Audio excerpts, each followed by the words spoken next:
Be it far from me to bury the lead, but I'm just going to say it right now. The BYU football program is going to win the bye week. Sorry to disappoint you if you thought otherwise, but what are we going to talk about on a Friday edition of the podcast instead? Well, what you want to talk about. It's a Mailbag Friday. We're talking BYU scheduling with regards to football, the ceiling of the BYU basketball program, and a whole lot more.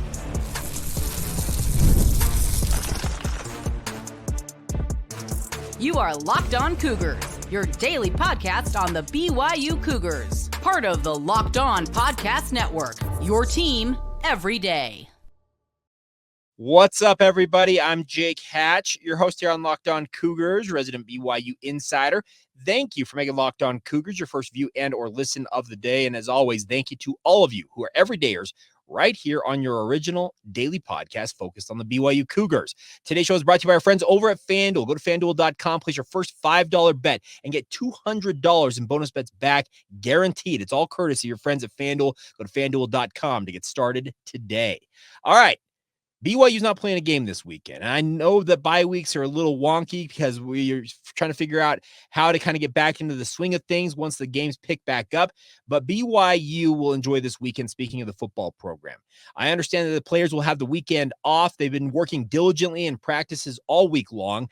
They haven't had their typical practices because a lot of the assistant coaches have been in and out of Provo going on recruiting trips. I can tell you this much. LeMason Waller, who we had on this podcast earlier this week, told me that both Gennaro Guilford and Fesi Sitake were supposed to visit him this week in particular. So you got assistant coaches fanning out all over the country. So Kalani Sitake, BYU's analysts, and their graduate assistants have been handling the practices for BYU this week. They have been intense, from what I understand, but they've not necessarily been game-specific. It's been working on just a lot of the stuff that BYU feels like they need to tighten up on. Getting guys healthy is priority number one when it comes to these bye weeks. So obviously they've been spending a lot of time on that front. And fingers crossed, when they take on Arizona a week from tomorrow, BYU will be close to 100% healthy. Now, that's obviously a big question mark because BYU is mysterious about all their injury concerns, but we'll be passing along anything we learn in the lead up to that Arizona game. So that brings me to this. I threw it out to our Locked On Cougars insider group, as I often do, and said, hey, it's a Friday. Don't necessarily have a lot on the docket with regards to the podcast.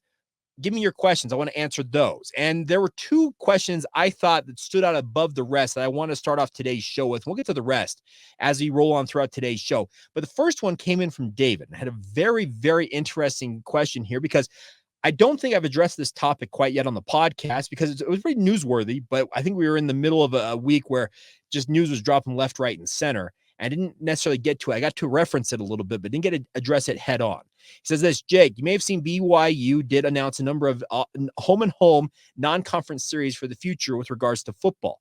What are your takes on this? He says that my thought is Boston College, for whatever reason, just doesn't do it for me. And I'm not necessarily all that enthused about how BYU has gone about this scheduling. Your thoughts? All right, well, Dave, let's talk about this.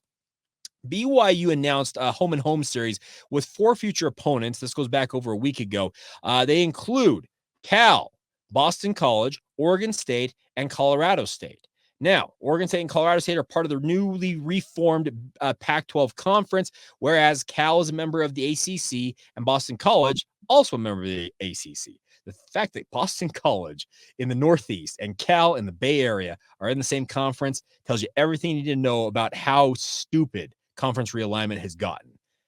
Now, that being said, I don't mind the way BYU's gone about this scheduling overall because I think they understand that they don't necessarily want to bite off more than they can chew, but I'm not going to lie. Cal, BC, Oregon State, Colorado State, they're not the opponent I'm like, wow, that's going to be awesome. Here's the other thing about this is these are home and home series. BYU and Colorado State have not played since they were both in the Mountain West Conference together. Why did Tom Homo say, hey, CSU, welcome to the Pac-12. Let's get a home and home on the schedule. Now, it's not in response to them joining the Pac-12. That's obviously been in the works probably longer than that. But the other concern I've got is that you look at the future for BYU in their non-conference scheduling is that BYU canceled a home and home series with Ole Miss. Ole Miss, I'm all for. Who knows if Lane Kiffin might have been there in 28 and 29 when BYU had that scheduled. I always wanted to see BYU and Army get together. They have canceled that scheduled series as well. They had signed Army on a short notice in 2020. COVID outbreak caused the game to be delayed, pushed back. They had a return game scheduled for 2032. That's now been canceled. I want to see meaningful opponents playing in Lavelle Edwards Stadium. I want to see BYU play meaningful opponents when it comes to their non-conference schedule. Like I said, it's nothing against Cal. It's nothing against Boston College. But BYU's had games like Miami on the books they've canceled series against. I look at this, and I think BYU is trying to make the best of a sticky situation because they don't want to be thought of as big timing a lot of these opponents, but they also announced as part of this announcement, they have moved future games from series that were unfinished in their independent era, like a road game at Northern Illinois, home game against SMU, Navy, Michigan State, that ill-fated Coastal Carolina return game, a road game at Virginia Tech, South Florida, Missouri, and at Troy have all been rescheduled. I could do without BYU making a trip to Troy, Alabama, and to Northern Illinois. I don't see the value in making those treks to those locations. I can handle Michigan State. I can handle Coastal. I can handle all that when they're home games, but I just don't like BYU traveling to these out of the way places. Funny enough, BYU has got a scheduled game. They're going to East Carolina next year as part of this announcement. They essentially locked in their non-conference slate for 2026. So I get what you're saying, David, with regards to the scheduling for BYU. I'm going to repeat and I take that I bring up quite often when it comes to scheduling for BYU. I hate FCS games, and I hate them in like the sports hate sense. They waste everybody's time. Let's be honest. The FCS games get you guys up for you. You're like, oh, wow, I want to see Utah Tech and BYU. No, they just don't do anything for me. The way I would like to see FCS games go in the future, I'm not the only one who has said this. I've heard some coaches who've also said this. Make your FCS game your annual spring game. You obviously would have to sync it up with those FCS schools to have your spring practices coincide with a final weekend of spring practices, getting you together to play that FCS game. It would obviously, I think, give a nice dose to the fans during spring ball. Obviously, when we're jonesing for college football, get an actual game on the books. You don't have to play your starters. You can play your 2s, 3s, and 4s and let them give a real-life game experience. You send that FCS team home with their hefty check that they rely on with regards to their athletic departments, and everybody's happy. And oh, by the way, it frees you up to schedule 12 actual games during the regular season. I think we're going to go towards an era of college athletics and college football where you're going to see 9, maybe 10 conference games become the norm, maybe even more than that. If what is being proposed out there's a college student football league that wants to make essentially a 70-team super league that BYU will be a part of, and essentially they want to keep those teams playing one another on an annual basis, and it'd be interesting to see how that all would develop if it comes to it. Now, Greg Sankey, the SEC commissioner, has kind of dumped cold water on that, saying that we're not going to step down from our lofty perch, speaking of the Southeastern Conference, to play in some league that you guys want to force upon us. You catch up to us. We don't sink to your level. It's pretty haughty stuff from the SEC, but I understand where they're coming from. The bigger thing for me with BYU and scheduling is get rid of FCS games. I know it's pie in the sky. I know it's not going to happen because everybody in the FBS ranks outside of, I think, did Notre Dame finally stoop to the level where they had an FCS opponent? They may have taken on one. It was like Tennessee Tech or something like that. I don't believe USC. They might be the only holdout that has never played an FCS opponent, and I applaud USC for doing that. I'd like to see BYU go that route. But once again, I'm not the athletic director. I don't schedule this. But the other thing is, if BYU is going to play high-level non-conference games, it's nothing against BC. It's just nothing against Cal. They just don't do it for me. I'd like to see USC. I'd like to see Miami. And even if BYU were to have to go on the road and maybe play neutral sites to get those opponents, do it. We all know that Cougar fans travel in droves. BYU actually plays really, really well in neutral venues typically. I'd be all for BYU beefing up the scheduling, but I also acknowledge the fact that looking at the way that their non-conference schedules lay out right now, BYU's not really going to have much flexibility until 2035. That's when that road game that was scheduled to go to Troy in 2026 has been rescheduled for. It's 2035. For example of that, my daughter turns 8 years old next week. My daughter, when 2035 rolls around, will be out of high school and in college. That shows you how far out this non-conference scheduling madness goes. And who knows who all is going to be around when these games and if these games take place. It's going to be interesting to see how BYU does this because, like I said, I think they've kind of locked themselves into a situation where they don't have much flexibility schedule-wise for quite some time. Obviously, there can be machinations that happen. You can negotiate, hey, can we move that game to fit this game over here?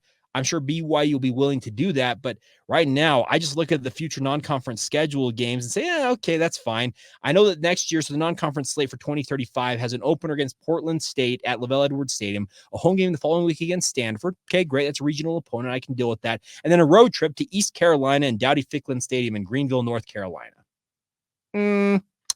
Yeah, about that. I just look at that. I'm like, yeah, that ain't it for me. I'd like to see BYU schedule higher profile opponents, but the byproduct of some of this scheduling madness that they've gone through, and I guess not madness, but readjustments, is that in 2026, based on how things project right now, BYU is going to get something that I have been advocating for quite some time. They're going to have 7 home games. I am all for BYU playing 7 home, 5 away, if at all possible on an annual basis. There are programs out there, looking at you, Notre Dame, who have played as many as 8 home games in a season. I'm not sure that's going to be all that realistic for BYU to pull that off on a regular thing, but if they can get 7 home games on an annual basis, I'm all for it. Play as many times as you can out at LaVell Edwards Stadium. It's a premier environment. It's a home field advantage that's unlike many in all of college football. I'd like to see more of BYU playing. And if it costs you maybe that high profile, like the highest of the high profile opponents, we're talking the USCs of the world and the like, so be it. But I still want to see BYU schedule some of the best and brightest in college football. Don't shy away now from that when you were so adamant about being willing to play anybody, anytime, anywhere in your independent era. Keep that up as a member of the Big 12 Conference. Stand apart from the crowd. Don't kind of back away and say, hey, oh, well, we got a pretty tough conference schedule. We got to dumb down the schedule. Rise to the occasion. Play the best opponents. Give your fans experiences they won't have otherwise. I've been privileged to go to places like Notre Dame, Wisconsin, Tennessee to watch BYU. And those are the places that I will forever remember my experiences watching BYU play in those venues. Did BYU win most of those games? No, they didn't. But the fact that I got to go see some of these, what we call cathedrals of college football, that's what I hope the future generations of BYU fans still get the opportunity to do. The venues in the Big 12 are great, but I still want to see BYU get an opportunity to go to these biggest, best, and brightest places in all of college football. And I would hope that the scheduling at some point starts to reflect that, because right now, just ain't it for me. All right, we're going to flip over to basketball coming up next. Had a very good question sent in from one of our listeners that talks about BYU under Kevin Young. Obviously, we saw them on the court kind of last night with the Marriott Madness event. We'll talk about that. We'll also talk about the future under KYU entails. We'll get to all that momentarily right here on Locked On Cougars. Today's show is brought to you by our friends over at FanDuel. Now, FanDuel is here for you guys when it comes to your sports betting needs. They got a really simple to use and fantastic app, quite frankly, that can help you in any way you want with regards to sports betting. Whether it's NFL, college football, NBA, college hoops, MLB postseason, they've got it all for you guys. Like, once again, on that app, it's super simple and easy to use. And you can start the season, whatever season it is, with a big return on FanDuel, as they are America's #1 sports book. When you get the hunch in the middle of a game, you can go online, check out the latest stats, view live play-by-play, and so much more on the same page where you're placing your bets. And also right now, you'll get started with $200 in bonus bets guaranteed when you place your first $5 bet.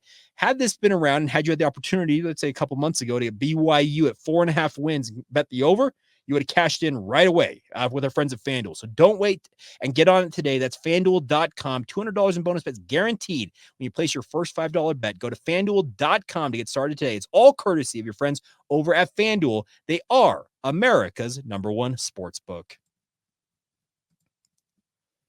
Thank you once again for making Locked On Cougars your first view and or listen of the day. If you have not done so already, check out the Locked On Big 12 podcast with Drake Toll. We have a Locked On Big 12 squad show that we record every week as well. It's always fun to sit down with Drake. And if you want the latest with regards to the Big 12 conference, it's Locked On Big 12, wherever you get your podcasts, also on YouTube. And of course, it's a proud part of the Locked On Podcast Network, your team every day. All right. Another question that came in from our Locked On Cougars Insider group came in via Ethan. Said this: Jake, what is the realistic ceiling that Kevin Young can accomplish with the BYU basketball program? It's a simple question, but it's got me kind of pondering, really, what's the realistic expectations for BYU under KYU? It's an interesting one. I think the biggest thing for Kevin Young and the BYU basketball program is that we don't know necessarily what heights they can rise to. We have seen Kevin Young take the college basketball world by storm. I'm not even joking about this. Think of the waves that they have made in recruiting. They have made believers out of a lot of people out there in the college basketball universe. There are some out there who are saying that BYU is the odds-on favorite to land AJ DeBonsa in next year's recruiting cycle. And AJ DeBonsa is the caliber, let's say, of a Carmelo Anthony. We're talking like the highest of the high-level recruits in all of college basketball history. He's got a perfect 100 rating from 24/7 Sports. Kevin Young has absolutely transformed BYU and their recruiting prowess. Xavier Staten is going to visit BYU in the not too distant future, and he's officially announcing his commitment, I think, next month, if I'm not mistaken. You got guys like Caleb Wilson who have narrowed in their recruiting, and BYU remains on the short list, and he's actually knocking teams that he had on his finalist list off the list while keeping BYU, who's a late addition, to that list. So, with all that being said, to answer Ethan's question, what is the realistic ceiling for BYU basketball? Well, if you have the talent that Kevin Young apparently is going to be able to haul with regards to getting into the BYU basketball program, Final Fours, a national title appearance, that's got to kind of be the thought that that's the ceiling for this program. If you were to ask me, Jake, okay, if you could trade one national title in basketball for, let's say, 4 Final Fours, which would you take? It's a great question. I probably would take climbing the mountaintop one time over 4 trips to the default summit, for lack of a better term. I know the Final Fours are prestigious. BYU doesn't have one in their history. They have that incredible record of being the team in college basketball with the most NCAA tournament appearances without a Final Four appearance. I think that Kevin Young absolutely can break that ceiling, that glass ceiling that exists there so far for BYU. Obviously, you need the talent to do that. You need things to break your way. We all know this. I think all of us, yours truly included, believe that had Jimmer Fredette had Brandon Davies on the court back in 2011, BYU's probably playing in that Final Four, maybe makes a run in a national title. I'm not even joking when I say that. I truly believe it. That team was set up to make a deep run. And oh, by the way, the what do you call it? The bracket, it completely fell their way. It was just, there was a golden path paved to the Final Four, but unfortunate situation. Also, that 2020 squad with the pandemic raging that had the NCAA tournament canceled, I thought they were poised to really make a run in the NCAA tournament. It's incredible to think that 2 of the greatest BYU basketball teams in the past generation, 20 years, have had crazy things happen that have not allowed them to reach the ceiling I thought they were capable of. I thought that 2020 squad was Sweet 16 easily. The 3-point shooting, what they had on the interior with Yoli Childs, they were set up for that. Everything that Kevin Young is doing right now indicates to me that he can take BYU past that. He's obviously got to go out and prove it. We had the Marriott Madness last night. They're going to have their blue and white game next Wednesday. It's a free event, by the way, if you're looking out for an opportunity to get out to the Marriott Center and watch BYU basketball, men's basketball in action. Well, the blue and white game might be your opportunity to do that this season. The other thing is if the talent like Igor Demin as well as Cannon Catchings, Elijah Crawford, Brody Kozlowski, Mihailo Boskovich, if those guys can realistically live up to the hype that they've received since joining BYU, yeah, this is a team that should make some waves in college basketball on the court this season. Success will beget success with regards to BYU basketball. If Kevin Young can show that he can turn BYU into an NBA factory where guys come in and they become bona fide NBA draft prospects, the 2 biggest ones that I think to track this season are Cannon Catchings and Yera Demin. To a lesser degree, also keep an eye on Mihailo Boskovich. He's already entered the NBA draft at one point in his basketball career already. If he can turn those guys into bona fide NBA draft prospects, well, AJ DeBonsa may be like, yeah, that's where I want to go. Caleb Wilson may say, yeah, BYU is where I'm going to be. Xavier Staten, on down the list. The talent that's going to come through here, you got to harness it. And you've got to ride the wave of getting it channeled in the right direction to obviously get on-court success for however long these athletes are on campus. BYU is going to become, if Kevin Young has it his way, it appears, a place where guys are going to be one-and-doners. They're going to come in, play for a season, and jump to the NBA. That's not a bad thing, because if that talent is as good as it is projected to be, they should be able to drag BYU past, yes, that Elite Eight that Danny Ainge took them to in 1980. Jimmer Fredette, like I said, got to the Sweet 16 and couldn't get any further, losing in the Elite Eight. I want to see BYU make a Final Four. I'd love to see BYU win a national title.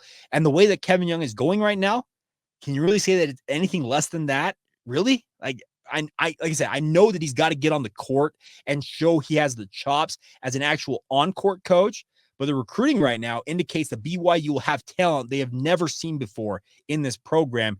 And fingers crossed, it can drag BYU to that proverbial ceiling. The ceiling is the roof. That was the famous quote from Michael Jordan back in the day.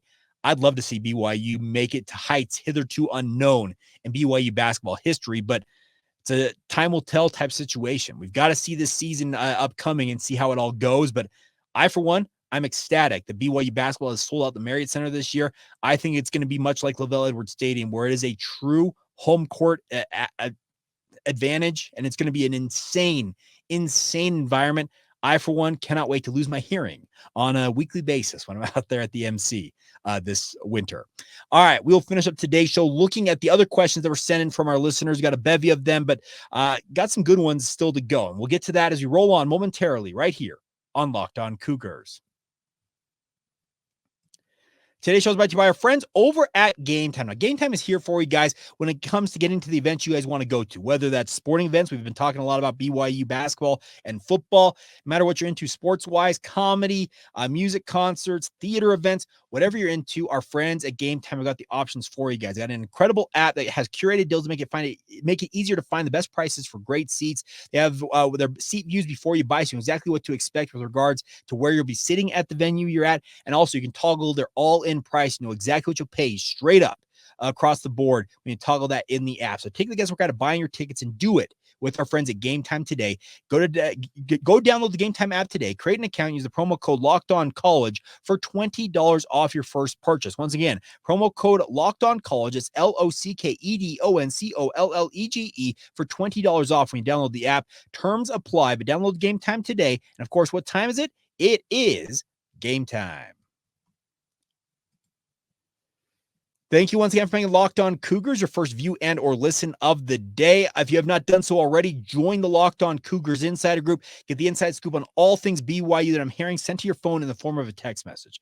Now, I'm going to go to a message board, not having to log into a website to get the inside intel you crave. Comes to your phone directly to you in the form of a text message. Join us today. 14-day free trial, just $5 a month afterwards, and hope that many more of you will be joining us in the near future on our Locked On Cougars Insider Group. All right. A few more questions before we go here on today's show. Any updates on Isaiah Glasker and Harrison Taggart? If I recall correctly, they'll both be good for Arizona. Is that right? I don't know much on the injury front right now because, as I said, BYU is pretty mysterious on this. I anticipate, though, that the bye week will be good for BYU's collective heart and soul when it comes to injuries. That's what I'm fully anticipating. I think Brandon Clark, I hear that Taggart's injury was a stinger and he's going to be good to go next week. Very well could be the case. I didn't see anything in that game against Baylor that indicated to me that Harrison Taggart was seriously injured. I thought it might have been more of a precautionary deal. And if it was a stinger, stingers are kind of weird. Sometimes they can knock you out for a quarter. Sometimes they can knock you out for like half a season. It just depends on the severity of those, if that indeed was the case. So I'll have more on injuries for you guys in the coming week as BYU gets ready for Arizona. Question here about recruiting. Jesse Boone and also, I think they had, Jaden Openshaw. Says this, and so this comes from Jesse. We aren't in on Helaman Kasuga anymore. I know the 2026 class is loaded. Are we working on somebody else? I think he's talking about the quarterback prospects, whereas Jaden says this, who are BYU's top QB recruits right now after Helaman Kasuga is moving on? I guess the first name that comes to mind in that 2026 class is Ryder Lyons. Now, Ryder is from California, a guy who's a 4-star prospect, has got offers from sea to shining sea with regards to the recruiting process, and BYU is right in the mix with Ryder Lyons so far as I know right now. The Helaman Kasuga thing is interesting because I think a lot of people out there, and I had a media member actually ask me about this earlier this week, Jake, how in the world does BYU lose out on a guy who has the name Helaman? It's a good question, valid question, but here's what I know. Helaman and his family have always kind of had their eyes out of state. If you noticed, his finalists are out of state, USC and Texas A&M. Those seem to be the two favorites to land him. He has always been a kid that apparently wanted to play outside the state of Utah with regards to his college prospects. Is that a loss for BYU? Sure. Anytime you have a high-level prospect leave the state, that's a loss for the Cougars. The other thing I'll pass along to you is I think BYU backed off quite a while ago. I think they realized the writing was on the wall with the Kasuga family. I don't think they've been recruiting him nearly as hard as many thought they might have been. I don't mean to break any news to anybody, but I just think BYU realized that Kasuga had eyes for elsewhere other than Provo and Utah overall. So you move on. But Ryder Lyons, they're right in the mix for him. I think BYU is very excited when Enoch Watson gets home from his mission. They've also got guys in the pipeline like who am I thinking of? McKay Hillstead, who they brought in as a transfer in from Utah State. They have done a lot of good work, I think, in the recruiting sphere. I know that they don't have 4-star level ratings next to their name. But here's the thing. Aaron Roderick, I know that he's a guy that people get a little bit bothered by. I think he's done a pretty good job with his quarterback recruiting. I don't think you can argue with that. If you want to argue with that, feel free. But I think he's proven he can bring in guys who may not be the best and brightest, and he still gets production out of them. That's just my thought. I get labeled an apologist for Aaron Roderick, but I think he's done a very, very good job in recruiting. But that 2026 cycle, to answer that question without Helaman Kasuga, keep your eye on Ryder Lyons. I also think that Kaneal Sweetwyne, another local prospect from Skyridge High School, he is a highly, highly thought of prospect at BYU. So if you want two names, Ryder Lyons, Kaneal Sweetwyne. Those are the two I would say to keep an eye on. Other questions real quick. Who is the best freshman so far? It says Swanson. This comes from Jeff, our good friend down there in the South, Eastern United States. It says this, who is the best freshman so far? Swanson has been good, but Hukai would crush it if he had more opportunities.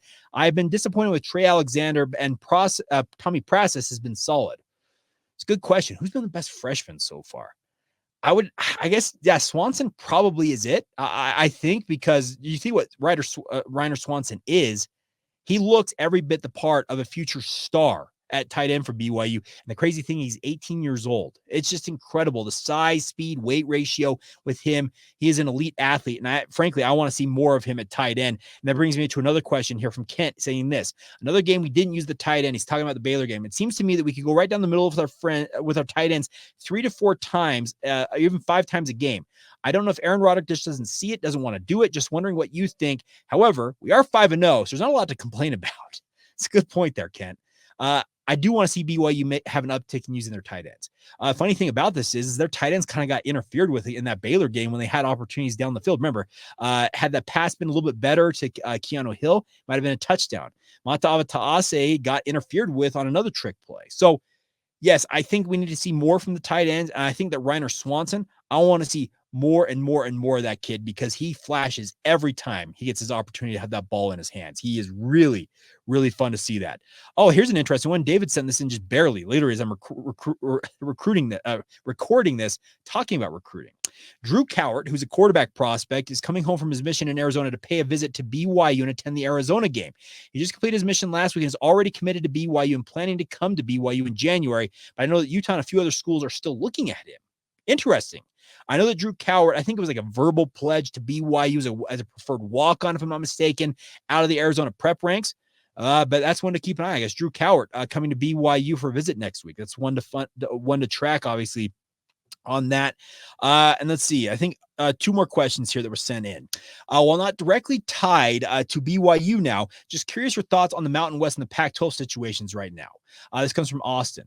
BYU has a long history with both conferences, a founding member of the Mountain West who then left to pursue independence, which leads us to think that while the Pac-12 always felt like the conference we were on the outside looking in until we got in the Big 12 that we wanted, these are teams we've wanted to play often and geographically are close to Provo.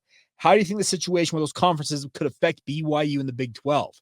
Well, the biggest thing is these conferences got to stay viable. They have to have 8 full-time members. Both of them currently stuck at 7 full-time members. If they would get their hubris out of the way and their egos out of the way, their best bet, in my opinion, is to combine forces and make a 14-team Pac Mountain, whatever you want to call it, conference. Call it the Pac-12, Pac-14, whatever. They should get together and combine rather than dividing. That's my personal opinion on the matter. But having those teams as opponents for BYU, I already talked about earlier today, Oregon State, Colorado State, Cal, those are good regional opponents to have on your schedule. I just like to see bigger name opponents. I'm a guy who's a traditionalist. I love to see USC playing BYU. Just who I am. Final one here from our good friend Bryce. What are your expectations now for BYU's win total? I started at 7-5. This comes from Bryce, and I'm at 10-2. I was 6-6. I think I was very clear about that all summer long. For those of you who are everydayers, I said 6-6 would quantify as a successful year for BYU in my mind. Well, they're 5-0 now, so that obviously has to be reevaluated. I think I'm still going to sit 8-4, 9-3. That's where I'm sitting right now. 10-2. If BYU achieves a 10-win season, they double their win total from year one in the Big 12 Conference just a year after that. Be an incredible season, worth praise of every variety, and I would be praising them to high heavens if they can pull that off. But I'm sitting right kind of on the borderline 8-4, 9-3, and I know that with 5-0 in your back pocket, going 3-4 to get to 8-4 would be less than ideal, but Big 12, it's a crazy conference. So we're going to see what happens. I think Arizona and Oklahoma State, the next two games for BYU, will tell us a lot. This 3-game stretch, in fact, the final one, obviously, at UCF, we're going to learn a lot about this BYU team in this 3-game stretch before the next bye week. All right, that is going to do it for today's edition of the podcast, powered by all of y'all. So thank you for all of your support. Thank you to those of you who are in the Insiders group that obviously got to contribute those questions. Really do appreciate it. I always have fun interacting with y'all. The best part about the Insider group is it can be one-on-one conversations via text message with myself. So if you want to have that connection with myself, please join us today on the Locked On Cougars Insider group. Another shameless plug because we're having a lot of fun doing it. I don't plan on stopping it anytime soon. Just like I don't plan on stopping this podcast anytime soon either. All right, that's going to do it for this Friday edition of the show. Hope you all are doing well. Enjoy General Conference. For those of you who are active members of the LDS Faith, even if you're not active, tune in. Why not? Here's some prophets of God. Speak to the folks. Oh, I should add this before I go. A good friend, Connor Pay, incredible episode earlier this week. Found out, Connor obviously texted me this and said that Elder Ronald A. Rasband watched this little old podcast, and that had me about fall out of my chair. So, Elder Rasband, if you're watching this, thank you for the support of the podcast. Always good to have an apostle's blessing on a podcast that I have been doing for 6+ years now. All right, that's going to do it. All right. Once again, thank you for making Locked On Cougars your first listen of the day. Have a great weekend. Have some fun out there, and we'll reconvene on Monday when officially it is game week once again. It's Arizona week coming up on Locked On Cougars.